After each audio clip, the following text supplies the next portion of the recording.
like this. So this is a heat of the Wyfold Challenge Cup between Ardingly Rowing Club and Thames Rowing Club B. We won't read too much into the B for the Thames Rowing Club crew, because we know Thames has been very successful last few years at Henley Royal Regatta, running a very effective programme.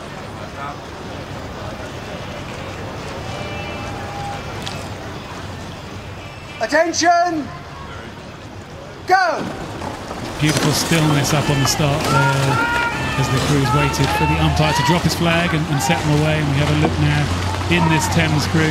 See Simon Moss there in the stroke seat, just lengthening the stroke out, and the crew backing him up as they go down the island. Yeah, I liked that start from Thames actually. Just from the moment the first inch was taken, the boat moved with them, and that just gives them that confidence that they know the feel of the water, that they know the water's moving around them, but they can still have a good start. And a good start as they come out now, just coming out the top of the island. You feel a little bit more movement in the water. We've got those booms there to protect you, but the water's still moving around as you come out here from the island where you're completely protected. You see now looking to settle into a more sustainable rhythm, but actually got a lovely length and power that they're delivering to the water. And this is a section of the race where, whether it's the bowman or the two-man who's making the calls and the race decisions, this is going to be the moment that's critical. Whether you're in the boat in front and you decide to push on for more to kill them off, or whether you're in the boat behind and you decide, right, okay, we need to have our, whatever there is, a power 20 or a rate change, has to be now. So it has to be no later in the course, it has to be now when you can do something about it. So those decisions are going to be made now. We're seeing a nice shot now of Ed Davis in the stroke seat of the Ardingly crew.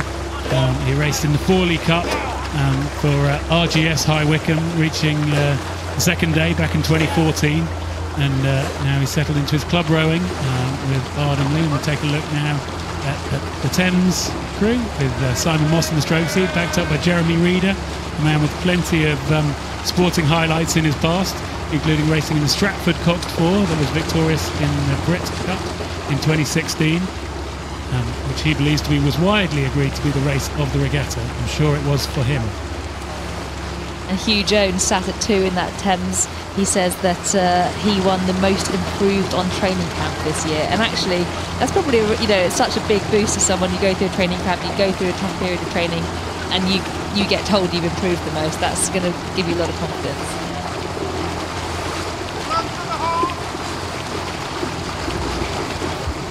We see the crews now just coming down through the barrier, getting into this quiet phase of the race as they're passing the half mile there, and it all goes a bit quiet. You see the bank goes away, the crews come out into the middle of the river. Ardingly there needing to keep active with their rudder, as we know it's the bowman, Charlie Gosling, has the rudder. He just wants to make a little correction, not let the boat get almost sucked in by the weight that will be coming down from the Thames Rowing Club crew to the left of our picture as we're looking now. Well, I think just then Ardingly sort of made a bit of a move out to the middle of the river, where I don't think it was on purpose, but it did mean that Thames Rowing Club, who had a perfectly straight line, reacted slightly. I think it's very natural to move away from the crew that's moving closer to you, and so they've made a correction as well, but both crews look like they've sorted that out now.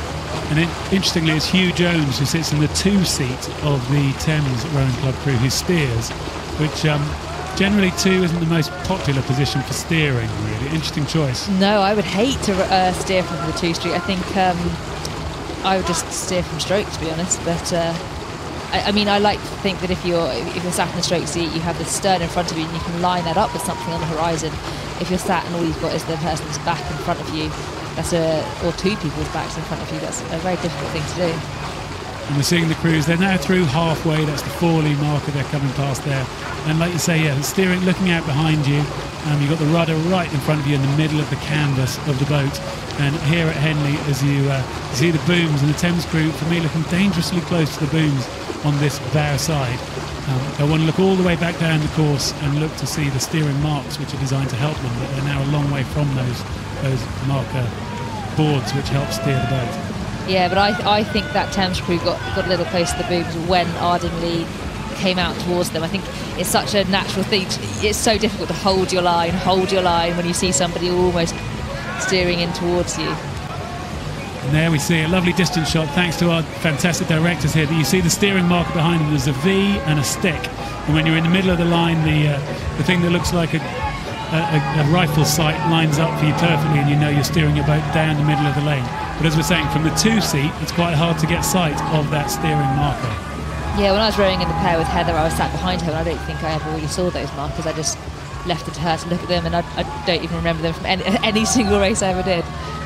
And that's probably the best way for it to be, that really you don't want the interference messing with your mind. You just want to be able to get down, and you want to follow the person in front, and you want to set the boat up and feel the boat yourself without having your brain complicated by worrying about these things like steering.